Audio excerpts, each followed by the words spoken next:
Alright, the Vanguard. And the build we got set here will keep you zipping all around the map, melting everything with the melter rifle. You're just in and out of combat, constantly moving all around, never stopping. It is a fun play style, and you're like Batman out there basically. You're Batman in the Space Marine suit, dude. So, here we're going to get into the perks, the weapons, and just like an overview of how I think you should play this class. And yeah, let's get straight into the perks. Okay, we're going to go straight into the core perks. So this class only has 2 bars of armor. So that's why in the core perks you're always wanting to take Duelist for perfect parry window and Honed Reactions for when your health is less than 50%. Your perfect dodge window is doubled, which really helps you getting some gunshots there.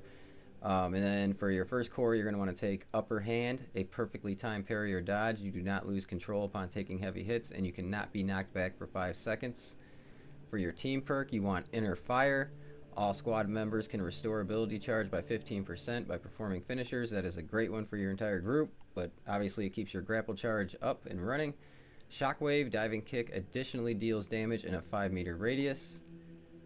Tip of the Spear, enemies hit by Diving Kick take 15% more range damage for 10 seconds.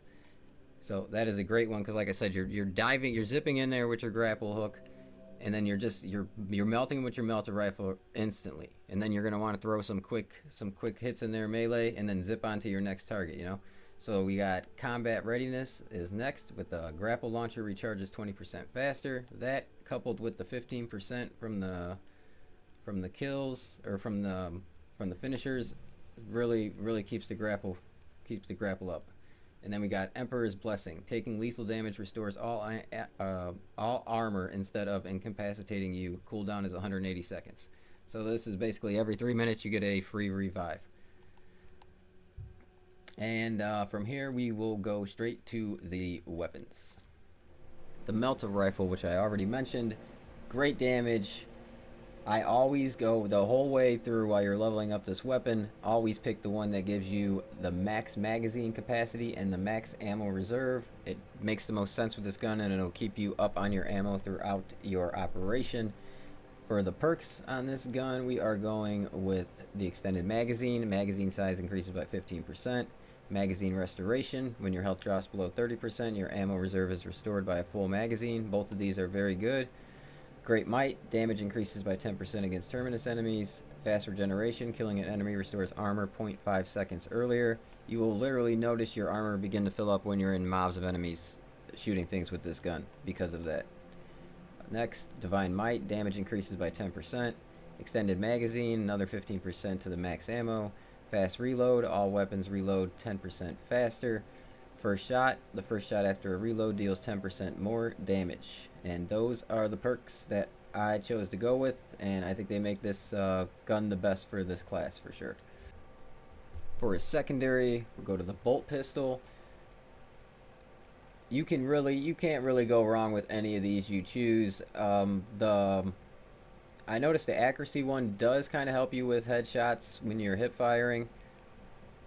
But yeah, these are all really good. I usually choose the ammo reserve on this one as well. When you get up into Ruthless and stuff like that, ammo is a huge concern. Alright, for the perks for this weapon, we got Great Might. Damage increases by 10% against terminus enemies. Retaliation, after a perfectly timed dodge, you deal 25% more damage for 5 seconds. Gunstrike reload, after a gunstrike, the equipped weapon instantly reloads. That is an awesome one. Iron Grip, after a gunstrike, recoil is reduced by 35% for 5 seconds.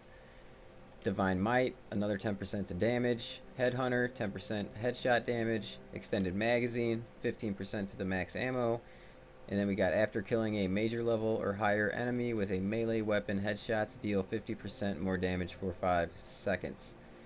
It's actually a pretty powerful gun when you get it completely leveled up. And last up, your Chainsaw Sword. Now, I played a lot of this character actually with the combat knife, but as for the best build, you're going to want to pick the Chainsaw Sword, and I usually go with the blocking Chainsaw Sword. Fencing or blocking are both probably pretty good. I just do not like the speed on this one. One speed, it really feels slow. So for the perks with the Chainsaw Sword, we went straight across the top here. with armored strength. When you have a full armor, melee damage increases by 10%. Crushing heal, enemies hit by stomp deal 30% less damage for 4 seconds. Perpetual strength, melee damage increases by 5%. Reverberating impact, stomp area of effect radius increases by 50%. Chaos Slayer, melee damage against chaos enemies increases by 10%. Hard target, while performing a light combo, you take 15% less range damage. Trampling stride, after performing a stomp, hold the attack button to perform an additional stomp. Major Slayer, melee damage against major level enemies increases by 10%.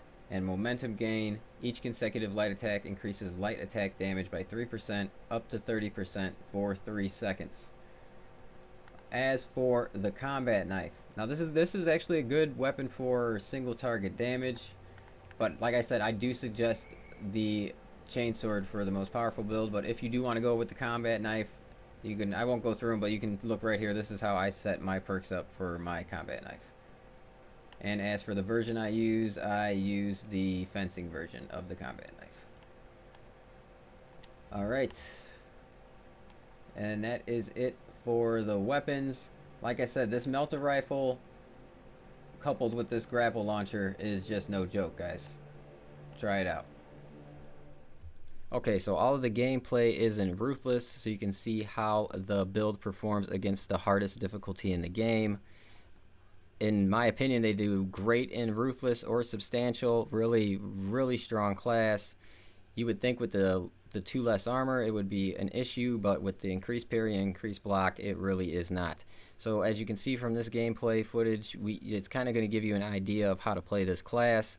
You're going to want to zip in the giant mobs. The bigger the mob, the better, and you're going to want to start mowing everything down with your melter rifle. Definitely, if you notice your health is contested, you want to get into a giant mob and fire your melter rifle. It'll instantly refill your health. It is very hard to die when you have this melter rifle with ammo in it. Like, really hard. The survivability is great.